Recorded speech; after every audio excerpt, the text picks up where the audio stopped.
Welcome back to Ozarks Tonight. A Greene County historic site is on the market, but what's the story behind Crystal Cave, the once thriving tourist attraction with only a billboard left to remind us of its heyday?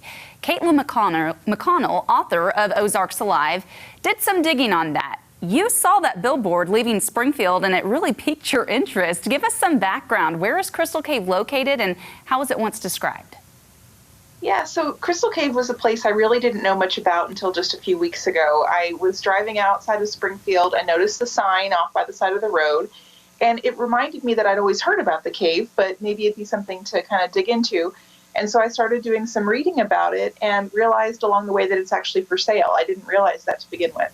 And I should say it was for sale as of last week when I put the article up, and I see it online, so I assume that that's still the case and it hasn't gone off the market. But I started doing some digging, like I said, and really just learned of a rich history here in Springfield and in the surrounding area that I was completely unaware of.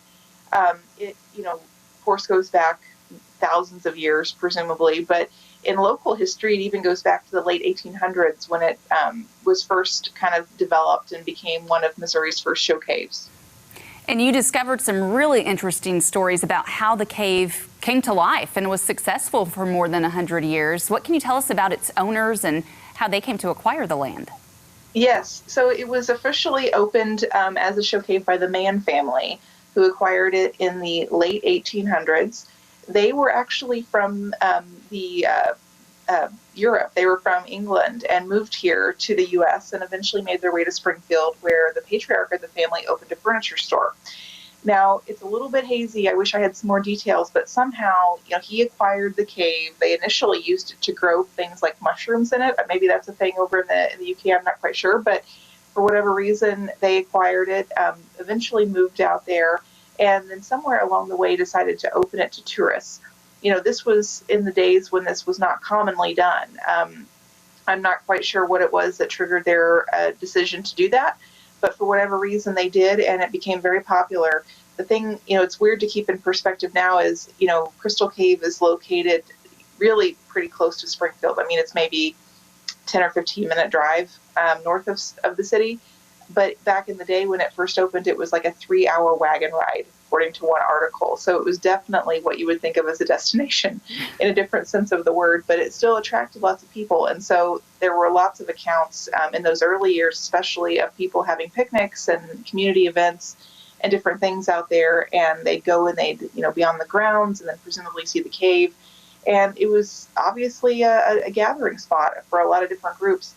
This, continued for many years. After the parents and the family died, there were 3 sisters who never married, but who took over ownership and running the cave, and they actually ran it basically the rest of their lives. And the last one, I think, passed away in 1969, and they all lived into their 80s and 90s, and they were still running the cave at that point, so which I think is an amazing fact all on its own.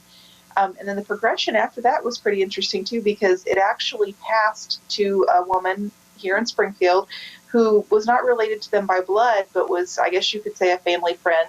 She was the daughter of a man who almost married one of the sisters. And somehow they all remained friends over the years. And so she inherited the cave after helping the sisters later in their lives.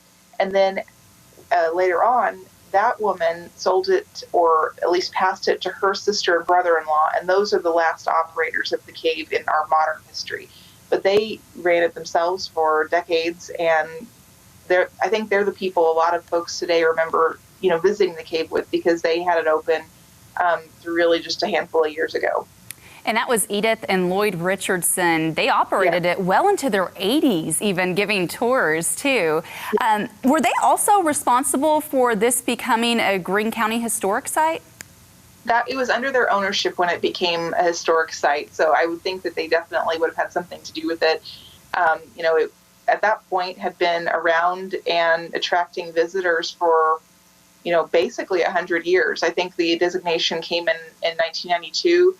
And they were, it opened, if I remember my dates correctly, in 1893, I think. But whatever, it was around a century later.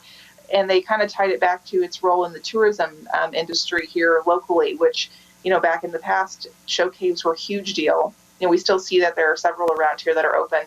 but Crystal Cave, was one of the very first and would have been a really big draw for people in the past.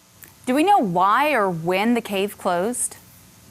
That's something that's still a little unclear to me. I'm thinking it was around 2010. I'm not 100% sure, but it's an opportunity for someone now, I guess, to kind of revisit it, because when I did the story, I heard from lots of people who had visited it as a kid or, in their adult years as well, and just have really fond memories of it. And apparently it is a very beautiful place. I've never been inside of it, but from what they've said, it's definitely something to see. And it's been on the market for several years. I actually looked at the listing as well today. So it is still on the market for about $990,000, so about $1 million. And it sits on about 70 acres of land as well. You also talked to an expert on why Crystal Cave hasn't sold. What did he say? Apparently the show cave business, as they call it, is a little bit trickier today than it was in the past. You think about things that have changed with liability and insurance and things like that. But also, our opportunities for things to do for fun have changed. And so while there are a lot of people who enjoy caves, it's not quite as big of a deal perhaps as it was in the past. But that said, it's still a really cool thing to think about. And if, the thing he also said was if there was someone who really had an interest in caves and had, some money to invest, it definitely could be something worthwhile to think about. All right, Caitlin McConnell, thank you for joining us. Thank you for having me. And you can look for Caitlin's article, Crystal Cave, Missouri's second oldest show cave, closed but for sale, on OzarksAlive.com. Keep it here. We'll be right back.